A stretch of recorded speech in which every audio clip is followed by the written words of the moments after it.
Hi everybody, welcome back to my channel, and if you're new, welcome. So today is Beauty Ninja Mask Monday, which is a collab. There will be a playlist down below. Let me get this hair out of the way. Oh, okay, puffy. Anyway, I'm going to use I don't know how to pronounce this. Is it Konuk? Konuk? Anyway, it's the blueberry mask. Fruit Power, your glow hour. And this is Blueberry Collagen Essence Mask, refreshing and firming. Now these masks go on a clean face, which I just did. 15 to 20 minutes. And it says, remove the mask, gently massage the face, and then rinse with water. So, I don't know why, but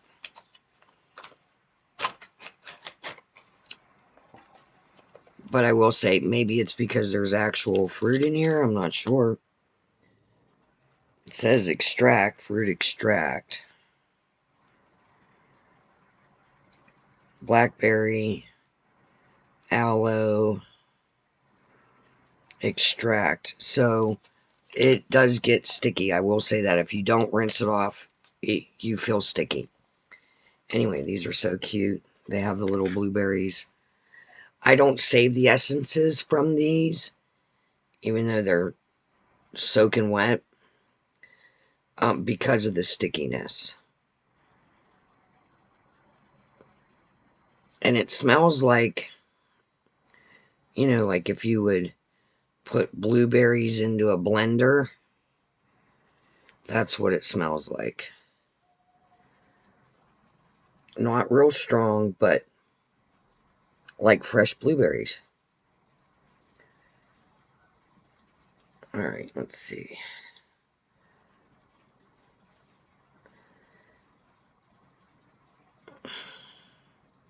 As I sit and struggle. Alright, there we go. Now, the only problem I have with these masks, these are they're very nice. And they do make your skin feel soft, even with rinsing off.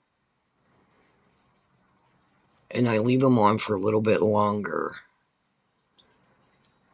than what it says.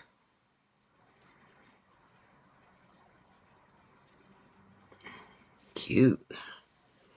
Alright, I'm going to put my silicone. That just makes me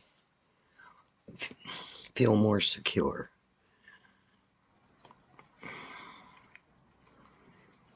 And it brings like a warmth.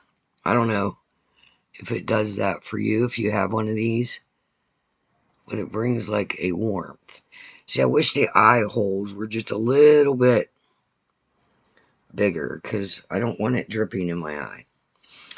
Alright, so I don't have any empties. I don't have any refills, because we're not there yet. We did that last time. So what we're going to talk about today is, because I had some questions in a private DM, what it's like to be on the spectrum. What it's like for me. I'm not a psychiatrist or whatever. I can only go by how I feel. So that's what I'm going to do. So I was diagnosed with Asperger's syndrome in 1995. I was 29 years old. I was going to therapy. I was going to therapy, and that's how it all came about. It was called Asperger's syndrome back then. And the way I was diagnosed, I mean, the testing was insane. But I was labeled Asperger's syndrome, mild with some moderate traits. Mild to moderate with some moderate traits. Like I said, I was 29 years old. The psychiatrist and the team that diagnosed me, they loaned me a book. I think his name was Hans Asperger. And it was all about what Asperger's syndrome was about. And I read that book cover to cover. And probably for about a week or two, I pondered on all the information. And just, it was like my whole entire childhood existence suddenly made sense. Always, when I was younger, like parent-teacher conferences, I was always labeled like odd, eccentric, dances to the beat of her own drummer, things like that. Unique, you know. But then all of a sudden, after the diagnosis, all that made sense and made me look at my childhood from a different perspective. So, how I'm personally affected, I shouldn't say affected, but how I personally am, can be different from others with the same diagnosis. Everyone's unique in how they experience. It's now called ASD. I'm an ASD 1, with slight 2, lower end of 2. So for me, some of my traits are social skills, especially, I wrote little notes down so I don't forget. Social skills, especially ones like with conversation and knowing what to say in sensitive situations, like at a funeral, a horrible diagnosis, a tragedy. I get quiet because I get very careful and aware that I could say something that would upset someone and make them mad at me or think that I'm insensitive, when it's just the way my brain works in this literal weird way. When I'm extremely stressed, I go into a sensory overload. I do have some sensory issues, which for me is like ordinary sounds, like say, ordinary sounds and smells. That's my two main things. Can feel overwhelming, like mentally and physically. Physically painful, like a clock ticking, can become like as if you're sitting beside a bass drum with your ear and it's boom, boom, like where it's physically painful. That's what my body does, my brain does to me, is makes little tiny sounds overwhelming, or smells. Like a smell that I normally love becomes so strong that it feels like you can't breathe, like overwhelmingly strong. And that's under extreme stress, is when that happens to me. A lot of autistic people cannot interpret body language or know those unwritten social cues. I was one of those people, and for me, because I read a lot, I was always in a book. When I was young, I became a people watcher, creepily people watcher. Some people felt it was creepy. But I watched people, learned their behaviors, watched how they played games, how they interacted with each other, their habits, so I could mimic it and know what to do in like social groups. Before I became a parent, I had very limited interests, and mainly focused on reading and art. I was fascinated by the medical field. Although I have medical anxiety, I love the medical field, and that's where I took my career to. I did better in physical therapy than like hands-on nursing, because because there's more structure in physical therapy, and there's a lot of social cues that I don't get that happen with regular nursing. All right, so um, some people call it masking. So masking is um, hiding the fact that trying to hide your autistic traits so nobody points you out as being eccentric, unique, all those labels that you had when you were a child. Um, so I became very good at masking by mimicking others. Um, it can become mentally draining. For me, it was like survival in a confusing world. I don't always get the punchline of a joke. I can sometimes take things literally.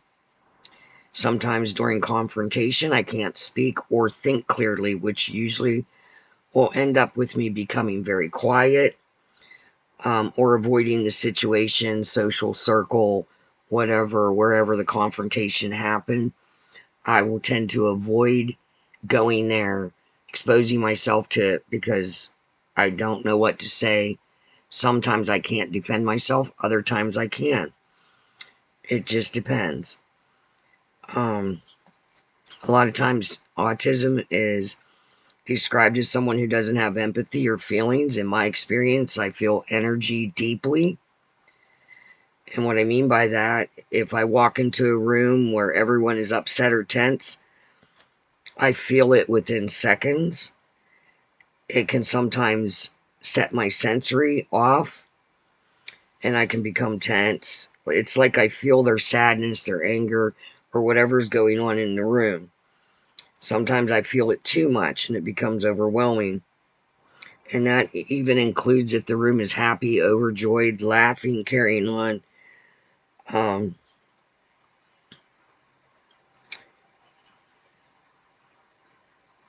it takes me a little bit to adjust and adapt to the situation. Sometimes I have to leave if things are too overwhelming. Um, for me, for me, comfort is the need for structure and routine, lists, order.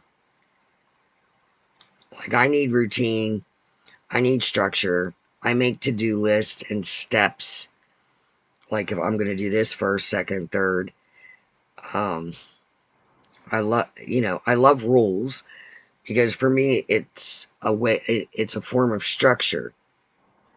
A list is a way to know what to do in a situation, group, or anything else. To me, it's a comfort, the rules. Like if you're in a group and they have certain rules. That, to me, that's comforting, not controlling. Do you know what I mean? To me, I'm like, okay, those are the rules. This is the way we do things. To me, that's a comfort. Can I go with the flow? Yes. Sometimes I can, and mostly it depends on if it's a positive or negative flow. Positive flow might take me a few minutes and then whew, I can just go with the flow. Negative flow, usually I will not be able to go through with the flow if it's on a negative note. I sometimes see things from a different perspective. I'm a very deep thinker. I love to solve disputes, riddles, puzzles, and I usually can see things that others don't. And I might say it out loud and bring it, and they'll be like, oh, wow, I never thought of it or looked at it that way. Um, I try to see the positive in most situations and try to avoid negative people and situations. For me, it's mentally and physically healthier that way. because especially like extremely like dealing with a narcissist and their passive aggressiveness, um, or just a negative person in general, will set my sensory off, and it just can sometimes just feel physically debilitating. Someone asked me if I stim. So stimming is a repetitive body movement, sound, action such as hand flapping, rocking, humming, used to manage emotions, sensory overload, and stress. It's to help self-soothe. I wrote this down because I wasn't sure exactly what it all covered. Improve focus. I'm doing it right now. See, um, to focus, and a coping mechanism for over or under stimulation. I will pace. I do this a lot. I have a burn right now, so I'm trying to avoid that. But that's one of my things that I do when I'm trying to stay focused or stay on track. I pace. I don't hand flap. I will rock. I'm more of a side to side. Um, I have certain stuffed animals that have like these little furry pieces on them that if I'm that I'll rub back and forth because it just calms me down. Um, it, it reduces my anxiety and helps regulate my emotions. But anyway, I'm not going to keep you any longer. Feel free to ask me any questions that, and I'll answer them if I'm capable. Um, I don't feel like being on the spectrum is a negative thing. It's just the way I was born, and there's lots of others out there with the same diagnosis, and I think we're all unique in the way we deal with the world we're in, especially with all the chaos going on right now.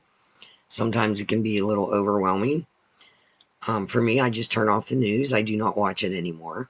I have not watched the news since 2020 because it's too overwhelming and stressful and negative. Anyway, this is a collab. I'm going to leave this on a while. Um, Playlist down below. Go see what the other girls are doing today. Happy Monday and beginning of your week. I hope you have a blessed and creative day.